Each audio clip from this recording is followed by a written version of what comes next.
देखो, एक इंद्रियों का ब्रह्मचर्य होता है, एक वाणी का ब्रह्मचर्य और होता है। ऐसी वाणी बोलिए मन का आपा खोए, और इनको शीतल करे आपम शीतल होए। मधुर तो वह बोलता है जिसकी वाणी पर सत्यता है, सत्यवासी बनी है। मैंने तो राम कथा में एक बात बड़ी अद्भुत पढ़ ली है, आनंद हो गया है। कहा है उसमें, जो असत्य के रास्ते का चुनाव करेगा उसके अपने लोग भी संग छोड़ देंगे। जो धर्म के रास्ते का चुनाव करेगा, सत्य का चुनाव करेगा, पूरी प्रकृति उसका सहयोग करेगी।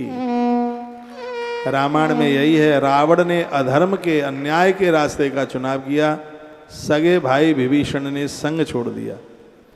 लेकिन प्रभु श्री राम जी ने सत्य के मार्ग का चुनाव किया तो बंदर भालू भी आकर के सहयोगी बन गए।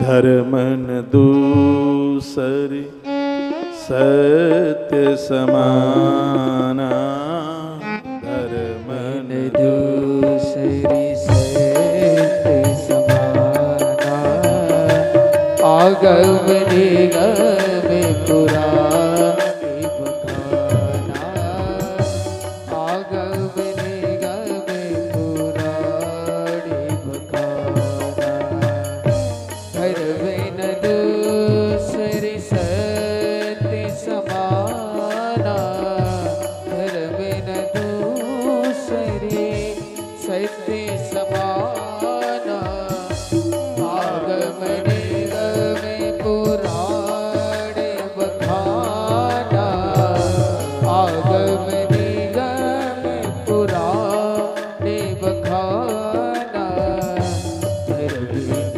दूसरी सत्य समाना, आगम निगम पुराण बखाना। भैया, सत्य के समान तो कोई दूसरा धर्म ही नहीं हो सकता। बच्चों को निवेदन करता हूं, माई बाप से कभी झूठ मत बोलिए, सत्य का अनुसरण कीजिए। सत्य बोलने में थोड़ी देर के लिए तकलीफ सी हो सकती है, लेकिन बाद में आनंद ही आनंद है। ये सत्य का परिणाम है। सत्य में जीवन जीना। सत्य बोलने पर तो सरकार भी दंड में कमी कर देती है। सत्य तो सत्य है। सत्य परेशान हो सकता है, लेकिन सत्य कभी पराजित नहीं हो सकता। धर्मराज युधिष्ठिर ने सत्य का अनुसरण किया। शरीर के सहित भगवत धाम के लिए गए। गद्दी पर परीक्षित बैठे हुए थे, जिन्होंने पूरी धरती का जिन्होंने भ्रमण किया। भद्रास्वं केतमालं च भारतं च परां कुरुन्, किं पुरुषादीन वर्षाणि विजित्य जग्रहे बलिम्। उन्होंने भद्रास, केतमाल, भारत, उत्तर कुरु और किमपुरुष आदि सभी वर्षों को जीतकर वहाँ के राजाओं से भेंट की। सब जगह उन्होंने अपने पूर्वजों की बड़ाई सुनी, तो उनको बड़ा आनंद हुआ। उन्हें उन देशों में सर्वत्र अपने पुरखे महात्माओं का सुयश सुनने को मिला। पेट तो सब दुनिया भरती है, हम सुयश के लिए भी अच्छे काम करते हैं। लोगों के हृदय में हमारे प्रति अच्छी भावना। धर्मन दूसरी सत्य समाना, आगम निगम पुराण बखाना, आगम निगम पुराण बखाना, धर्मन दूसरी सत्य समाना, धर्मन दूसरी सत्य समाना, आगम निगम पुराण बखाना, आगम निगम पुराण बखाना, धर्मन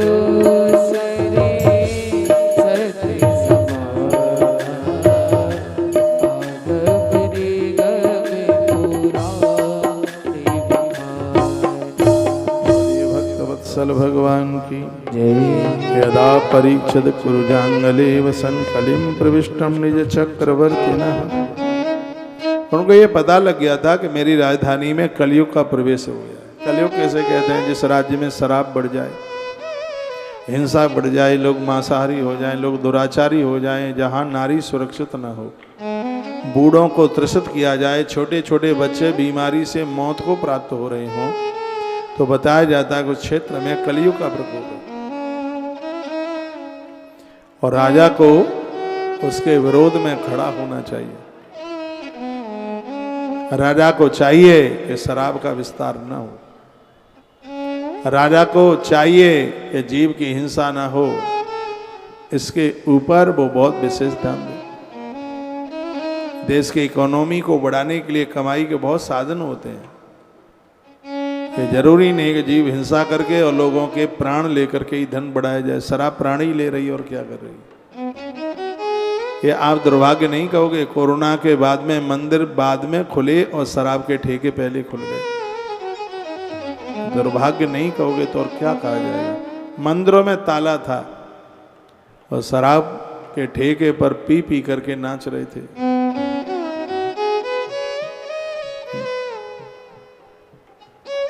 तो यही कलयुग के लक्षण हैं। कहा गया राजा ने अपनी यात्रा की तो राजा ने क्या देखा? आगे चल करके राजा ने देखा एक वृषभ और एक गाय रुदन कर रहे हैं और उस बैल के 3 पांव टूटे हुए हैं, एक पर खड़ा है। वो बैल कोई और नहीं है, धर्म ही बैल है और धरती ही गाय है। यानी गैया और धर्म दोनों आपस में चर्चा कर रहे थे। भवान ही वेद तद सर्वम यन्माम धर्मान पृच्छसि।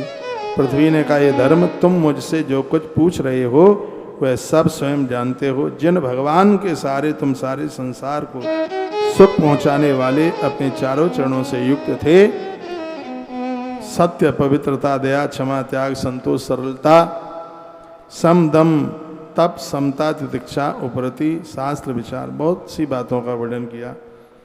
वो सब आज तुम्हारा लुप्त हो गया। बस धर्म एक पांव के ऊपर खड़ा है और एक चरण कलयुग में दान का, 3 पांव उसके टूट गए। आंख में आंसू भरे हुए थे, रुदन कर रहे थे। सूत जी कहते हैं परीक्षित राजा को इतना क्रोध हुआ कि वो कलयुग को मारने के लिए तैयार हो गए।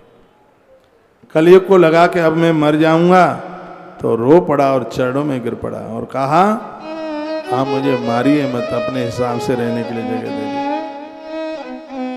देखिए, धर्म के 4 चरण हैं और इन चारों को अपने आप से दूर मत होने देना। क्या क्या? तपः, शौचम, दया, सत्या, मिति, पादाकृत कृता। धर्म का सबसे पहला चरण है, उसका नाम है तप। उपवास, व्रत, शरीर इंद्रियों का निग्रह करना, ये धर्म का ये पहला चरण है। आप जो उपवास करते हैं, व्रत करते हैं, इससे धर्म को बहुत बड़ी ताकत मिलती है। स्वास्थ्य तो उपवास करने से ठीक होता ही है। आप कहोगे धर्म को क्या ताकत मिलती है? उपवास करने वाले व्यक्ति की श्वासें बाहर निकल के जाती हैं, तो उसकी श्वासों में जो वाइब्रेशन है, जो पवित्रता है, उसकी श्वासें इस धरती के रोगों को समाप्त करने वाली होती हैं। यदि कोई उपवास करने वाला व्यक्ति हो, उसके सानिध्य में रहने वाले व्यक्ति को रोग आकर के नहीं घेर सकते। उपवास का इतना बड़ा प्रभाव है, उसमें चिंतन, मर्यादाएं, सब चीजें बड़ी प्रभावी होती हैं। इसलिए तो हमारे इस दैनिक जीवन में उपवास को, तप को बहुत बड़ा महत्व दिया गया। तो क्या है? धर्म का पहला चरण है तप। तप करते रहिए, इंद्रियों का निग्रह कीजिए, जप कीजिए, भगवान का नाम रोज लीजिए, भगवान के सानिध्य में बैठिए। धर्म का पहला चरण है, ये मजबूत होना चाहिए।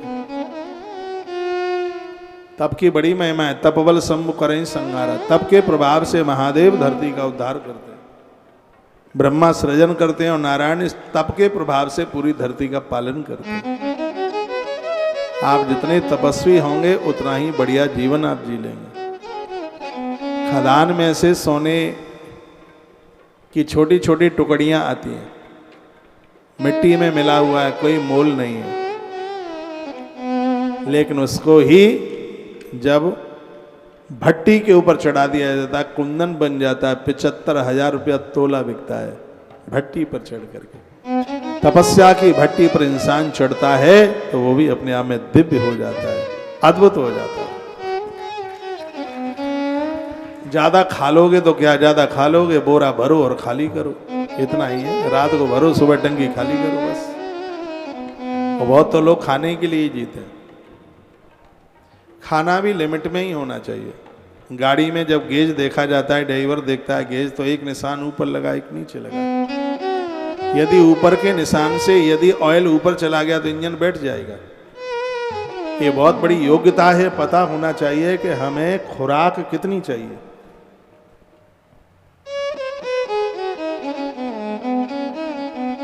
जरूरत से ज्यादा आहार हो गया तो ये आहार भी प्राणलेवा बन जाएगा।